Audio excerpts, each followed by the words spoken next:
This is one of my favorite Torah passages, Torah portions. We'll get into that a little bit, but where we were at in the previous Torah portion, it concluded with really two big events happened in that portion. First, was Rebekah coming to live in Sarah's tent with her picking up Sarah's legacy. She had died at the beginning of that Torah portion. And so Rebekah comes and takes up that mantle. And second is the death of Abraham at 175 years old. He died, without seeing all of the promise fulfilled. But it's in his death even that you saw Isaac and Ishmael brought back together as they buried him in the cave of Machpelah next to his wife.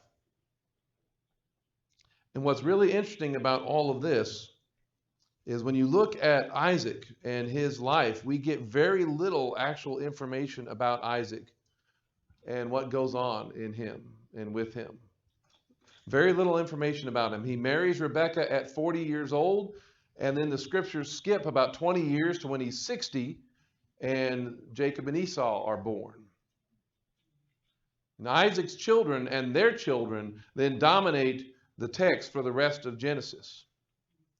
We read less about Isaac than any of the other patriarchs.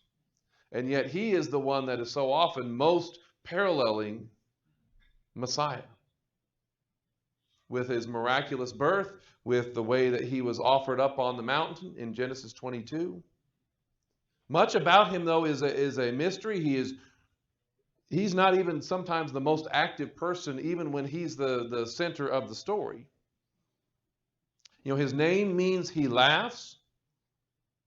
And in some ways, is in response to both Abraham and Sarah, but I believe it's also how God responds whenever we want to ask and find out more about Isaac. What was he really like? When theologians and teachers and commentarians, they want to pray and search for more, I think God laughs at them and says, I'm not going to tell you. Because we really did not get much about Isaac in all of this. But again, the Torah portion kicks over toward his children. And if you were with us last night, I mentioned that the events of this Torah portion are, for Vicki and I, digging and studying into these events, the words that are here that are important, that challenged what we had always been taught. This is where largely we got started in coming in this direction, was looking in greater depth into Jacob's life. She had already been asking some questions about baptism. She'd seen some things about the Jewish wedding and the mikveh, those types of things. But this portion, this man Jacob, this is really where my journey started in taking a closer look at him. Where my eyes started opening and some of the blinders started coming off just a little bit. Because I realized in studying Jacob that I believed a lot of things about Jacob that were not true. I came to call that later. I learned that was called Lashon Hara. So this is the sixth Torah portion. It's an example of Lashon Hara. If you don't already know, I'm going to tell you what Lashon Hara is. Lashon Hara literally means an evil tongue. To speak badly about somebody. It's like kind of a Hebrew term for gossip, for slander, any kind of malicious or derogatory speech or communication. And it doesn't matter even if it's true. It may be something true. But you're still using it to hurt or injure another person. And oftentimes this Lashon Hara is a catalyst for causing damage to individuals and strife within a family, strife within a city, strife within a society.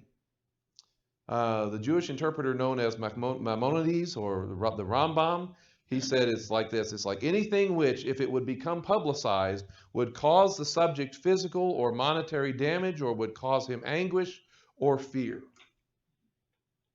And there's two kinds primarily that they talk about. The first one is derogatory speech, where it's a comment that will lower that person in the eyes of the listener, even if there is no real harm.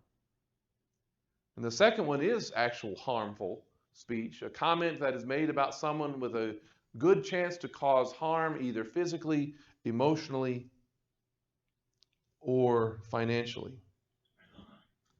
And again, I had come to realize that I believed a lot of the wrong things about Jacob. But this is built off of a passage out of Leviticus 19.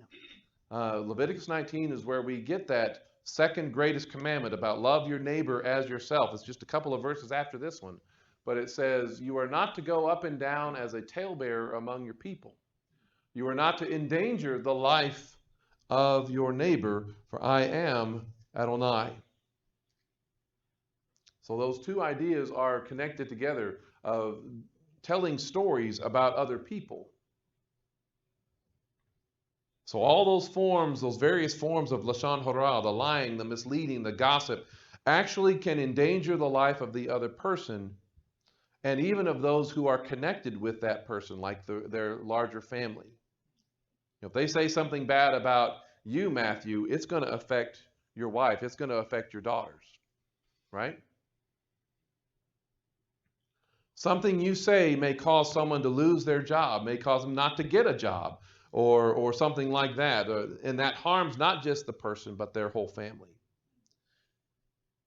It is my increasing conviction that those of us, in the Christian world are guilty of listening to and believing and passing on Lashon Hara when it comes to one of Isaac's children. Because our traditional interpretation and understanding of Jacob really qualifies as this: we are telling a tale that is not true.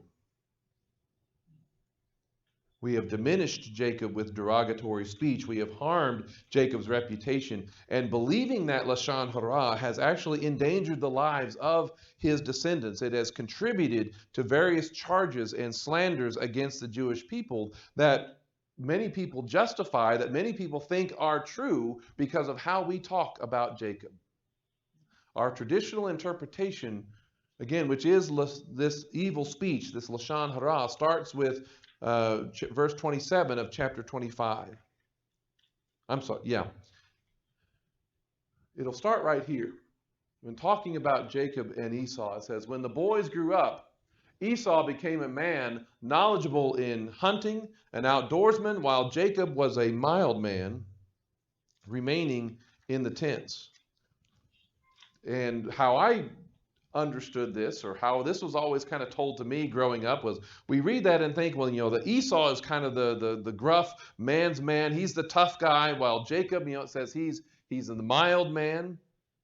He's quiet. Some of your interpretation or translations may say he's a quiet man. He stays home. He's the mama's boy. He's been pampered. He's not really doing a man's work in some way. He's maybe even lazy. And we come to this and we understand that, Esau, we may realize, is bad. But sometimes we don't really think that Jacob is all that much better.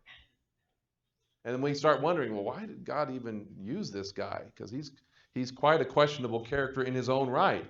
And so he has to resort to deception. He has to resort to manipulation. Otherwise, he would never be able to be above or get on top of or defeat or beat his brother. And so he tricks his brother with things like a cheap soup. And Jacob takes advantage of his brother's weakness, being hungry, to steal his birthright. And, he's manipulating Esau to selling out.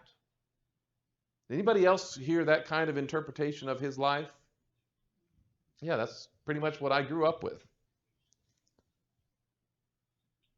Later, Jacob, he is jealous of his brother being favored by their father, so he then disguises himself as Esau, lies to his father Isaac, and again takes what was intended for his brother Esau. And when his brother Esau is angry, he wants to kill Jacob. Well, he chickens out and runs off.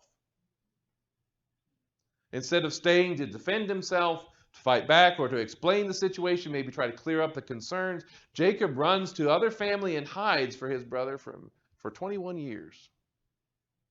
20 years roughly. And everything that happens to Jacob in the next Torah portion, at the hands of Laban, first with Leah, then with his wages all being changed. The traditional interpretation has kind of created in my mind and the mind of many people, well, he's just getting what he deserves. After all, he's kind of that guy anyway, right? The deceiver is getting what he deserves because turnabout is fair play. And we believe this assessment about Jacob and his character. That isn't he rightly named Jacob, for he has cheated me twice now. He took my birthright, and look, now he has taken my blessing. Again, does that sound like what you heard or have heard in most of your church experience, your teaching experience? This description of Jacob is the one, he later has his name changed to Israel, the father of the 12 tribes, one of the patriarchs. If the father is like this is where it becomes Lashon Hara. This is where especially it becomes damaging not only to Jacob but his descendants. Because if their father, if their ancestor is like this, if the father's reputation is this bad, then guess what probably carries down to their children? Same type of thing. This interpretation has been used to slander Jacob's descendants, to justify the reputation of the Jewish people that they cannot be trusted. They'll cheat you. This traditional interpretation has been the foundation of teachings that justify mistreatment of the Jewish people, that they are just getting what they deserve for the things that they have done, because they're just like their ancestor Jacob. Has this been in the news lately? Anybody heard some of those accounts of different famous people, basketball players, musicians and such? The Jews run the world. The Jews control the media. The Jews finance and control the transatlantic slave trade. That was kind of a new one on me. All the typical anti-Semitic statements that are out there are going to be supported by the traditional interpretation of Jacob, because Jacob is the deceiver. Jacob is the trickster, and so the Jewish people are those things as well. Jacob steals his inheritance and his money from Esau, and the Jewish people steal from everybody else. And well-meaning pastors, and this was myself included, until I saw otherwise, we have contributed to that storyline and that hostility by diminishing Jacob's reputation, by this derogatory speech, by this harmful speech, by bringing him and his descendants to harm. And again, the thing is, our traditional interpretation about Jacob is not the Jewish interpretation about Jacob. They have a completely opposite perspective about him.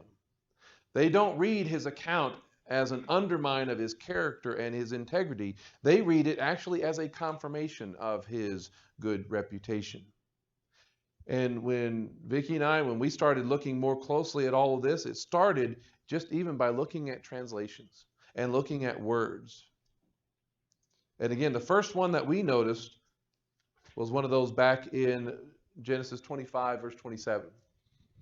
It says, when the boys grew up, Esau became a man knowledgeable in hunting and outdoorsman, while Jacob was a mild man. If you have your translations out, you might have a couple of different options, but it might say quiet, it might say plain. And he's the one that is remaining in the tents. I want to show you a picture. I recommend you using the Blue Letter Bible a lot, because that's one of the easiest ways of accessing the Greek or the Hebrew. Y'all have heard me talk about that. Well, this is how they define this word for Tom, and they show it like this. And you tell me if that translation is similar. Does that look similar to you? Quiet. Oh, wait, here it is. It's like it's like the fourth or fifth option down. Ordinary, quiet sort of a person. But the primary translations are perfect, complete, one who lacks nothing in physical strength, beauty, etc. Someone who is sound or wholesome in a moral sense, complete, morally innocent, having integrity, one who is morally and ethically pure. I sure get that out of quiet and mild, don't you? Not really. Not really. See, this is one of those examples of how this is one of the first things that got the wheels turning. This is an example of, if you all remember Paul Harvey, and you know the rest of the story, Paul Harvey affects biblical translation. When you think you know the rest of the story, we think we know Jacob's character. We've decided already, because we've read through it a few times, that he's a little shady, he's deceptive, and so we look at these translation options, perfect and complete. Well, but he's shady and he's deceptive. Well, we got to skip that one. One who lacks nothing in physical strength and beauty, well, he stays home among the tents, and so he's kind of a mama's boy, so we're going to skip that one. Okay, we'll come down to this one, an ordinary, quiet sort of person. This word, tam, appears 13 times in the Tanakh, in the Old Testament. You want to guess how many times it is translated as quiet anywhere else? Never. It is never translated anywhere else like it is translated right here. So the King James has all of these different options. 9 times it's translated as perfect, 2 times undefiled, 1 time upright, and 1 time right in this spot is it translated as plain. So everywhere else this word is used, is it positive or negative or neutral? It's positive, right? At best, it's not, plain doesn't really imply anything good or bad, right? It's kind of neutral. It's kind of passive, and it reveals very little about Jacob or his character. What's interesting about this word is that it's related, it's in the same family spelling of a word used to describe one of the other patriarchs. And it's this word tamim, which has a very similar definition.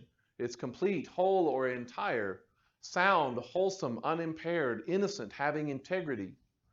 So it's almost the same word. What is completely or entirely in accord with truth and fact. This was the word that God used for Abraham and the kind of life that he wanted Abraham to live. Back in chapter 17, when Abram was 99 years old, Adonai appeared to Abram and he said to him, I am El Shaddai, God Almighty. Continually walk before me and you will be tamim. You will be blameless. I don't think God ever wanted to communicate the idea, walk before me and you will be quiet, or you will be plain, or you will be mild. I don't think that's the kind of thing that he is trying to associate with this calling for Abraham. And Jacob's character is supposed to be connected to, is supposed to be comparable to Abraham's character. By using the word that's so close to this one, it's saying that these guys are supposed to be a lot alike. And it's only a bias, it's only a predetermined opinion that would cause a translator to use the most boring and morally neutral option for a word that is supposed to convey a morally positive trait.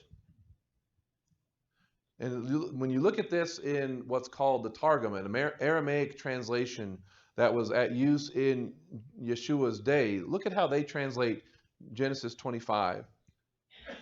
It says, and the lads grew, and Esau was a man of idleness to catch birds and beasts. See, they sometimes include a little more commentary. It says, a man going forth into the field to kill lives, as Nimrod had killed, and Hanok his son. So they were not just killing animals. Esau was known for killing people. But Jacob was a man peaceful in his words, a minister of the instruction house of Eber, seeking instruction before the Lord. And Isaac loved Esau, for words of deceit were in his mouth, but Rivkah loved Jacob. Has some important things in there. This is closer to how the Jewish people understand Jacob, that he was a man peaceful in his words. He was a peacemaker. He was remaining in the tents. That's actually supposed to be an idiom for someone who is a studier, a student of the Torah.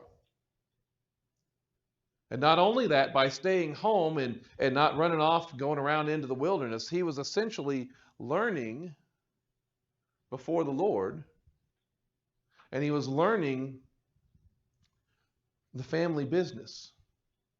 Right? He was staying there. He wasn't just sitting around doing nothing. He was actually learning, how do you take care of the sheep and the goats, and how do you better run this family, and how do you lead this family?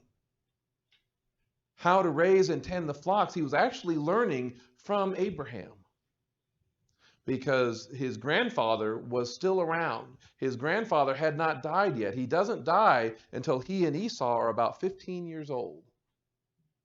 So guess who got to have conversations with Abraham? It wasn't Esau. It was Jacob. And so he would gain their knowledge, their experience, their way of conducting themselves. He would learn and witness of their faith in God. To call Jacob a trickster or a deceiver is to deny that Jacob, or that any influence of faith by Abraham, deny any influence of this learning from before the Lord, making Jacob almost as godless as Esau.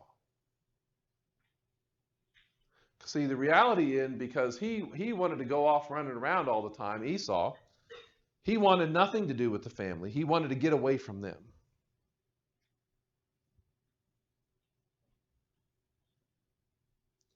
He didn't want to learn their way of life. He didn't want to learn the family business. He despised the faith and the lifestyle of his father and grandfather. He didn't want their ways to govern him. He despised the role and the responsibility that he had as the firstborn. You know, that incident that's coming up here in chapter 25 with the soup, it didn't create Esau's disdain for his inheritance. It was actually evidence of his disdain for the inheritance. So chapter 25, verse 29 says, Jacob cooked a stew. And when Esau came in from the field, he was exhausted. So Esau said to Jacob, please feed me some of this really red stuff, because I'm exhausted. And that is why he is called Edom. And so Jacob said, well, sell your birthright to me today. And Esau said, look, I am about to die. Of whatever use is this to me, this birthright? And Jacob said, make a pledge to me now. So he made a pledge to him and sold his birthright to Jacob. Was this a mutual transaction? It says, then Jacob gave Esau bread and lentil stew, and he ate and drank. Then he got up and he left. He didn't stick around. And so Esau despised his birthright. That last statement is a summary of what the previous story just showed. He despised his birthright, and he was willing to sell it for soup. That's how much he cared about it. Tradition, and even those Aramaic Targums say that this event actually happened on the day that Abraham died. That this lentil soup that he's making is actually what a mourner's soup, a traditional mourner's soup within the Jewish culture. And Esau's not even home when Abraham dies, and so he runs in. He doesn't really know, he doesn't seem to really care that Abraham has died. He doesn't really want anything to do with that legacy anyway. That legacy that he's getting, now that Abraham has died, he's actually getting closer to inheriting, right? He doesn't want anything to do with that. That birthright is much more of a prison to him. And in rejecting the birthright, he's also rejecting who? He's rejecting Abraham, rejecting Isaac, and ultimately he is rejecting God. That happened, traditionally says that this is all happening on the day that Abraham died. This is his funeral, and Esau doesn't even stick around for the funeral. You know, Jacob's name, it traditionally is translated as taking hold of the heel or supplanter, which is a very favorable and positive translation of his name, right? But there's a couple of other options. You know, the supplanter and stuff has a very negative connotation to it. There's a couple of other options. First, you know, the complete Jewish Bible has an insert in it that removes it from being about Esau and suggests that, Vicky was showing me this morning actually, suggests that it could be an expression or an idiom suggesting a play on words, better understood that he is grasping hold or about God. And it's basically a way of saying, may God be at your heel. Meaning, really, may God be your rear guard. May he be your defender. A way of saying that. That's one possibility. I know when you listen to guys like Bill Cloud, they talk about the grabbing of Esau's heel as really more of a defensive act. That Jacob was actually trying to defend himself from injury from Esau. You know, Esau, he's the godless one. He is trying to essentially crush Jacob's head, through whom the promise is supposed to come. And it's supposed to be like a reversal of Genesis 3, where it talks about the prophecy about the Messiah crushing the serpent's head, right? Well, the serpent doesn't want that to happen, so he wants to destroy or kill the one to whom that promise is going to come through. That's another possibility. But I was thinking about it like this, and this is speculation on my part. But in grasping Esau's heel, I don't think Jacob is trying to take anything away from Esau, but to hold him in check. To keep him from running off and doing his own thing. To keep him from running away from God, from the tents, from the family. To actually keep Esau closer to the Torah, to their way of life. Because it's actually when Esau is underneath the wings and underneath the leadership and guidance of Jacob that he is going to find peace and blessing. Because when you get to chapter 27, and Isaac is finally going to speak a blessing of some kind over Esau, because that's one of the concerns we'll get to in a little bit. When he finally says that, this is what he says. It says, then Isaac his father said to him, behold, away from the land's fatness shall your dwelling be, away from the dew of the sky above. That doesn't sound very positive now, does it? That doesn't sound like much of a blessing. But by your sword shall you live, and your brother shall you serve. But when you tear yourself loose, you will tear his yoke off of your neck. You know, that word away is not really in there. It's one of those translational choices, because without it, like the King James has it, it actually sounds like it could be a positive. It says, you know, in the King James, he says, behold, thy dwelling shall be the fatness of the earth. And you think about it, when would Esau experience those things? When would he experience that kind of blessing of the fatness of the earth and the dew of the sky? It's when he is fulfilling God's design. When Esau is in his rightful place, when he is fulfilling that purpose and serving his brother Jacob. Your brother shall you serve. The older will serve the younger. When that's in its proper order, you're going to experience that blessing of the fatness of the earth and the dew from the sky. When Esau comes under Jacob's authority and blessing, Esau is going to experience blessing and fulfillment. But Esau's nature is to do what? Esau's nature is to get away from all that. Esau's nature is to run from it, to rebel against him, to tear himself loose from it. And in so doing, he's taking himself away and out from the blessing that could be his. He's actually making his life harder. He's making his own life harder. You know, Jacob, in grabbing Esau's heel, you know, it could be argued that Jacob is wanting to keep Esau from leaving that blessing. Not taking from him, not supplanting him, but wanting the best for him. I mean, isn't that really what God would want for Esau? Wouldn't God want the best for Esau? That will happen when the older serves the younger. And that's a very different take on Jacob and his actions and his motives. Does that sound different from what you've heard? Anybody heard that before? A couple of you maybe? Instead, we have believed the Lashon Hara, the evil speech. And when we read words like, this again, isn't he rightly named Jacob, this one who has cheated me twice now. He took my birthright, and now look, he has taken my blessing. Whose opinion is this? This is Esau's opinion. We take as gospel truth the opinion of a godless man, a dangerous man, a hunter of people like Nimrod, a tyrant who wants to dominate and rule others. We believe Esau's assessment of the situation. And when you talk to people who are often in jail or criminals, career criminals and stuff like that, is it ever their fault? No. It's always somebody else's fault. It's always somebody else to blame. It's always what somebody else has done to hurt me. That's why I did whatever. That's Esau. That's what's happening in this moment.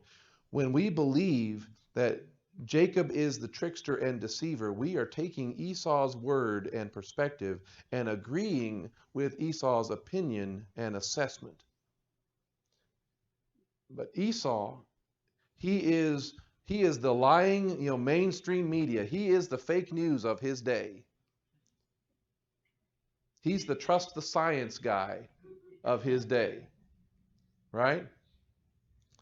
In the mainstream church, our traditional pastors, of which I used to teach this same thing, we would serve our people and the scriptures better if we were as skeptical of Esau's opinion as we were of CNN, MSNBC, or Fox News, or whatever else. If we would be a little more skeptical of that interpretation, we would be doing better, because by believing the lie that Jacob is the deceiver, we are putting his descendants at risk and contributing to greater anti-Semitism that's out there in this world. Because we think we know Jacob's character, we read only the negative into all of his interactions. Whenever we read his story, we're reading negative into his interactions with Isaac back in chapter 27. And that's chapter 27 we're going to look at. That's the chapter that is titled, even in my Bible, Jacob Tricks Isaac. But in chapter 27, it's Isaac who is mostly in the wrong. Isaac is the one who is about to make the biggest mistake of his life in favoring his son Esau, his son who has rejected everything about their way of life, including their God. Esau was the one who has been deceiving his father all this time. He was able to play the part of the good son in front of his father.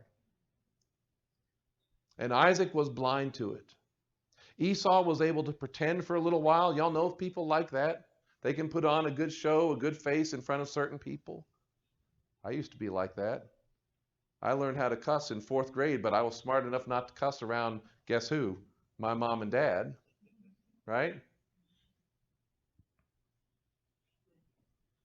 Isaac was blind to it, and Esau could pretend, but everybody else seemed to know, especially his mother. She was told even before they were born that the older Esau was supposed to serve the younger Jacob. God told her that. And if she ever did tell that to Isaac, there's no indication she did, but if she did tell him, he must have forgotten it, or he must have become increasingly blind to that truth, because Isaac was preparing to pass on the blessing for the one who possessed the birthright. And it's like he doesn't even know it's not Esau's anymore. The success that comes from a walk with God for someone who chooses to take up the responsibility, that success, that blessing, is supposed to be somebody who walks with God. But Esau didn't want that kind of life. He didn't want that kind of responsibility. He only wanted the benefit. He only wanted the good things. There was even just recently, there was a young woman who recently defamed her father at his funeral. Did y'all hear anything about that? Anybody else? By saying she would be happy to take his money, but not anything about his relationship or his memory, anything else. Isaac was about to hand the keys to the family fortune and future to the son who would destroy it to feed his own lusts and his own desires. Because remember, Isaac had become even greater than Abraham. Back in 27, well, I'm sorry, we'll come to that in just a minute. But it says in 27 verse 1, it says, when it was Isaac grew old and his eyes were too dim to see, that he called Esau his elder son and said to him, my son, here I am, he said to him. He was actually home this time. He says, look, I am old, he said. I don't know the day of my death. So now please take your weapons, your quiver, and your bow, and go out to the field and hunt me some game. It says, then prepare me a delicious meal that I love, and bring it to me so that I may eat, so that my soul may bless you before I die. Problem is, it's not supposed to go to Esau. And Rebekah knew it. The birthright didn't belong to Esau anymore. Did Esau know that? Yes, he did. Was he going to try to take the blessing anyway? Yes, he was. Who's deceiving who here? Esau is deceiving Isaac. And God had already designated who it was supposed to pass through. Because the promise wasn't supposed to go through Esau any more than it was supposed to go through Ishmael. And it really makes no sense for God to want it to go this way through Jacob. That why God would want to choose Jacob or use Jacob if our traditional interpretation is true. Why would God really want to pass on his blessing to the slightly lesser of two evils? Wouldn't he just instead raise up or find someone who does represent him? See, we need to see Jacob. Jacob is God's choice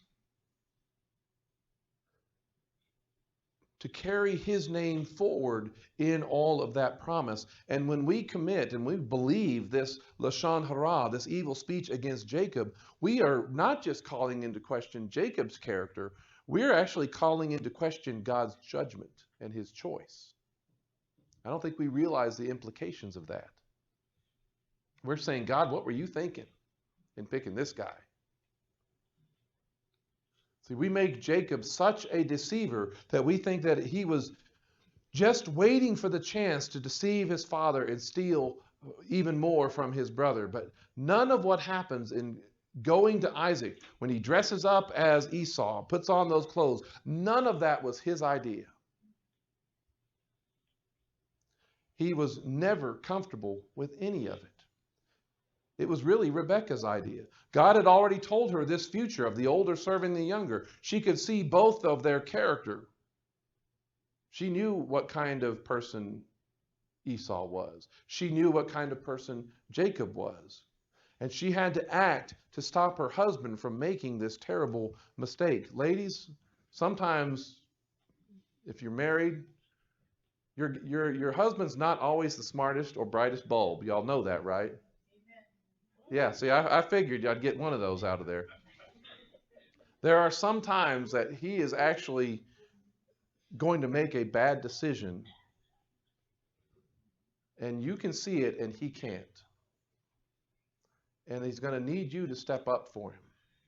He's going to need you to stand in that gap for him. And he may not even like you at the moment for doing it, right? Because again, we can be pretty blind and closed-minded at times. She has to stop her husband from making a terrible mistake. It says, now Rebekah was listening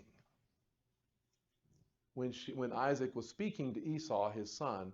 And so while Esau went to the field to hunt game to bring in, Rebekah said to her son Jacob, look, I heard your father speaking to your brother Esau. It's like, this is bad. This is a bad situation, and we've got to do something about it. Saying, bring me some game and prepare me a delicious meal that I may eat and bless you in Adonai's presence before my death. So now, son, listen to my voice and to what I am commanding you. Go now to the flock and bring me 2 good young goats from there, so that I may prepare them as a delicious meal for your father that he will love. Then you will bring it to your father to eat, so that he may bless you before his death. So was this Jacob just waiting at the chance to deceive his father? Was this his idea? No.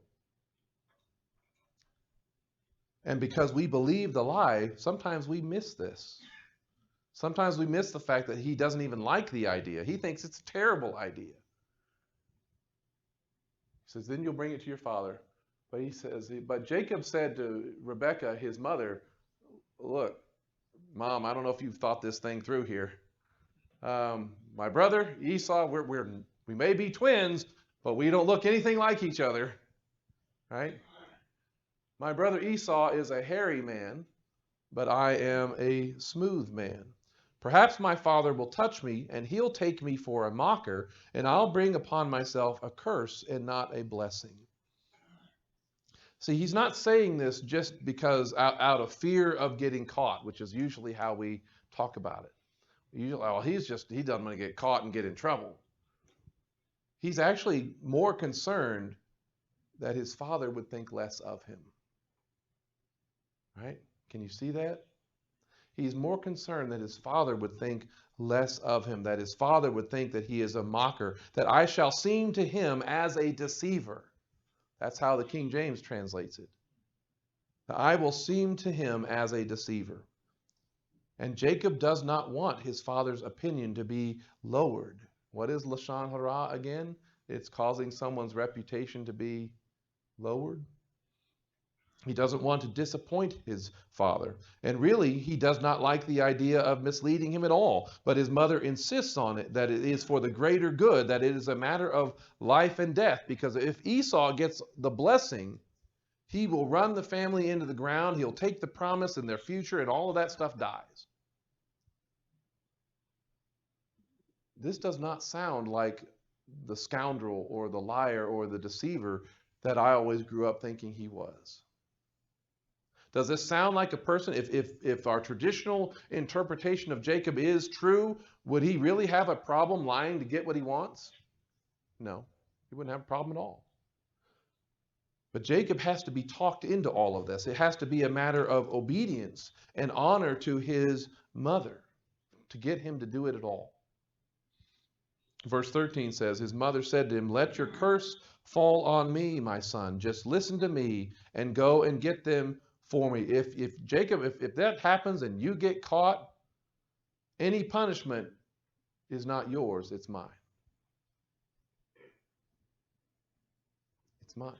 She is willing to take on his anger, his wrath, and his blame. It says, so he went and got them and brought them to his mother, and his mother prepared a delicious meal that his father would love. And as it goes on, when you read that account, he's like, well, okay, my brother, he's the hairy guy, I'm the smooth guy, so I'm going to dress up in these clothes.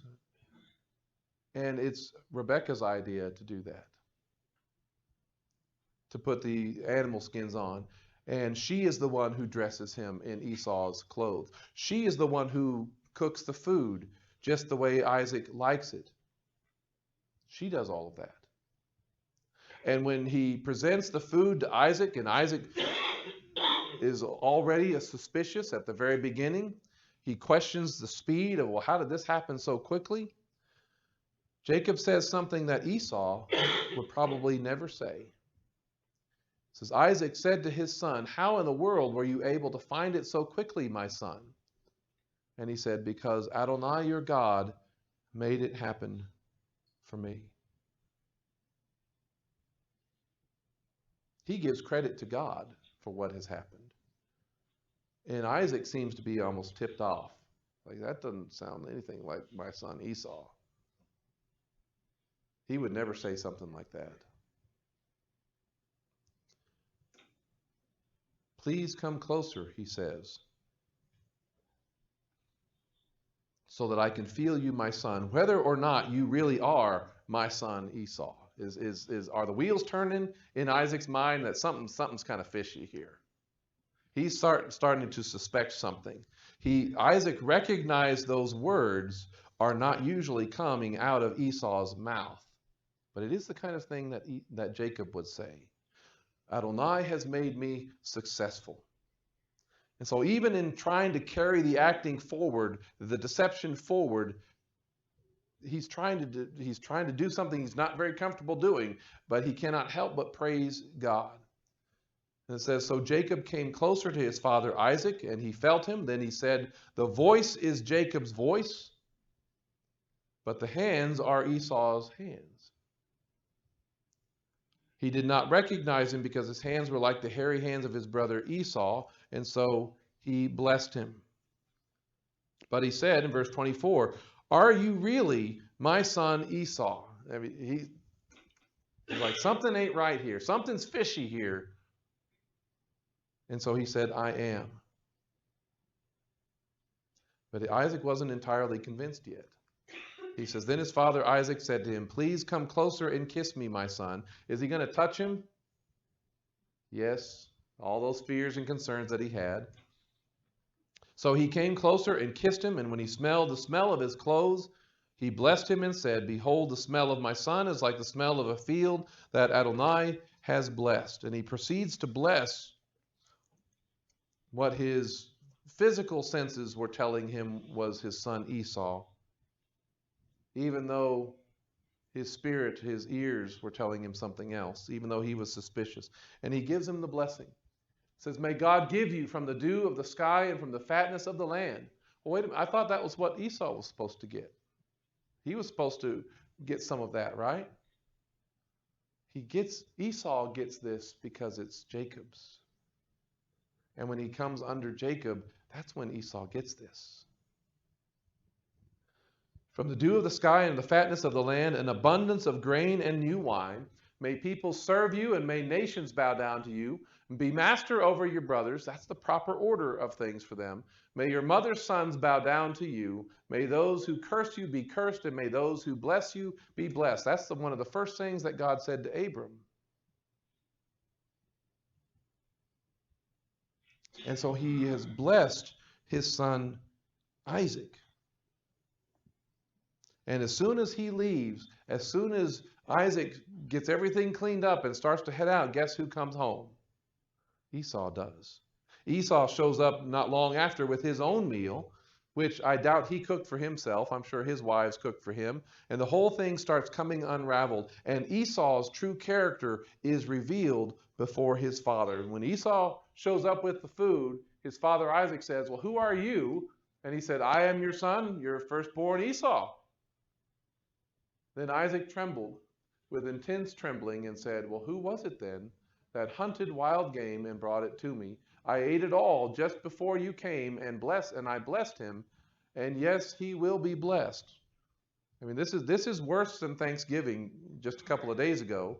If you eat at one house and you stuff yourself at one house and then you drive a couple of miles away to another part of the family and they expect you to eat again. Anybody have something like that happen before? This is worse than that. He's realizing that something is wrong. And Esau is realizing something is wrong. It says, when Esau heard his father's words, he shouted with an intensely bitter groan. Then he said to his father, bless me too, my father. Then he said, your brother came deceitfully and took your blessing. That's all Isaac knows at the moment. He doesn't know anything else of what's been going on. He doesn't know what his wife had been planning. He doesn't know how Jacob was not really up for this idea all that much. Isaac hadn't figured out what's going on, and he was actually shocked. This is a statement of shock that his son Jacob would do such a thing. But he's also reflecting on this part right up here. He heard Esau shout with an intensely bitter groan. He heard something come out of his favorite son's mouth that he probably had not heard come out before. Something that would give him pause. That intensely bitter moan is better understood as a full-on meltdown, a tantrum of epic proportions. Have y'all ever seen somebody lose their mind and just go into a complete rage? Okay, you have? Daily? That's Esau. And no, she's not talking about Ty, right? You're not talking about him, are you? Okay, just making sure. Esau completely loses his mind. He goes into a full-on rage. He didn't really want the birthright. He didn't really want that responsibility. He didn't want the way of life of his family. But he seemed to know that this blessing is going to be more valuable in the long run, and he wanted that. He probably thought, my brother may have the birthright, and he's going to receive, that double portion of the inheritance. But it won't be long if I have this blessing that I'm going to have more than him. Remember, even though Jacob was going to receive the birthright, the double portion, the second born was still going to get a lot. Because again, this is where I was coming back to that. Isaac sowed in that land, and in that year he reaped 100-fold, and Adonai blessed him, and the man became great and continued to become greater until he became very great. So he had more than Abraham had. But now Esau's future, he's lost all of that. His plans for all the benefits and no responsibilities was getting messed up. And again, he lost it, and Daddy got to see it. Daddy got to hear it. And the phrase, that the Lashon Hara that we have been interpreting, that we've understood Jacob as, that statement that is said by Esau is spoken with great hatred and great anger. Is this why he was named Jacob? This is not a friendly or pleasant or neutral kind of statement. He is saying this with the deep bitterness of soul. And when we believe this about Jacob, we're believing someone who is speaking with absolute hatred in their heart. He says, my birthright he has taken. He's tricked me twice already. He has taken my birthright. Look, now he has taken my blessing. Is that the way? Is that reality? Is that the truth? Is that how this situation has gone down? Did he really trick Esau into selling his birthright? No, he didn't trick him at all. He gave it away. He might have regretted it later. He might have been mad about it later, but you still did it. And he has taken my blessing, but was it really his? Was it really Esau's all along? Or had God already said who it belonged to? God had already said who it belonged to. Haven't you saved a blessing for me? So after all of this outburst, Isaac says, I've held nothing back. Isaac answered and said to Esau, behold, I have made him master over you and all your brothers. I've given to him as servants. I've provided him with grain and new wine. What then can I do for you, my son? Isaac's eyes, you talked about him being blind at the beginning. His eyes have been opened in this moment. He is finally able to see his son Esau for who he really is, because in his suspicion, the reality is Isaac did hold something back. But he's not going to give it to Esau. Something only the son of promise is supposed to have, something that cannot be separated from the blessing that Jacob received. He did have something left to give, but he wasn't going to give it to Esau. Isaac does not, maybe he cannot give it to Esau, but he does give it to Jacob. Because if you look at this story, when you read these accounts, Jacob gets so mad. He does receive his blessing about being with the land's fatness. But it says in verse 41 that Esau bore a grudge against Jacob because of the blessing with which his father had blessed him. And Esau said in his heart, let the time for mourning my father draw near so that I can kill my brother Jacob. He is reverting back to his ways of being a hunter a skillful hunter, not just of animals, but of men. He is looking forward. He's waiting for his father to die so he can go and kill his brother, so he can spring his trap.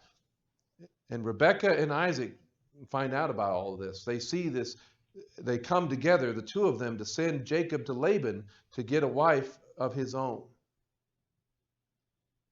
And when they do that, when they send him on his way, Isaac blesses Jacob again. And this time he knows exactly who he is. This time his eyes are wide open. Look at chapter 28, verse 3. It says, "Now may El Shaddai bless you and make you fruitful and multiply you, so that you will become an assembly of peoples. And may he give you the blessing of Abraham." He didn't say that before, did he? The blessing of Abraham. He did not invoke Abraham's name at all.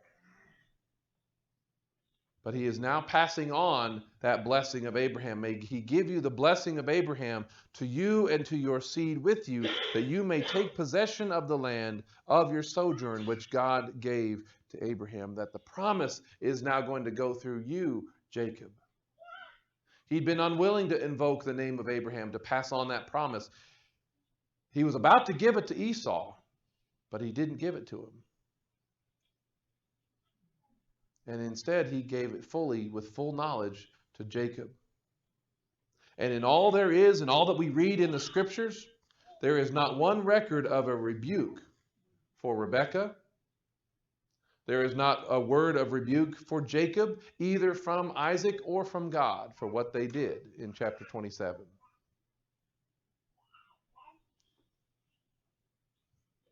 And to me, that's a pretty big deal. Because when somebody messes up, the Bible's not afraid to call them out on it. They actually were fulfilling God's word and his promise in all that they did. And then when you get into the next portion, it works actually very hard to establish Jacob's integrity and the false and deceitful and mistreatment from Laban. And as you read the next week's portion, watch for that. That it's actually more about establishing Jacob's integrity. But we've grown up with the Lashon Hara. We've grown up with the evil speech. We actually have to stop believing that about Jacob, because it taints many people around the world. That interpretation taints their opinion about the Jewish people as a whole, about the Torah, about this way of life, about the feasts. All these different things are tainted because we think that Jacob is a deceiver and a trickster. And the traditional teaching will push the world to a greater anti-Semitism, and it justifies all of the lies about them and the treatment of them. For us to reconcile with the Jewish people, for us to, Jew and Gentile, to come together as one new man, as what is the hope and the promise and the mystery in the New Testament era, for us to come together under the banner of Messiah, we have to stop believing all the lies, and we have to stop contributing to it. Because that's what we've been doing for far too long.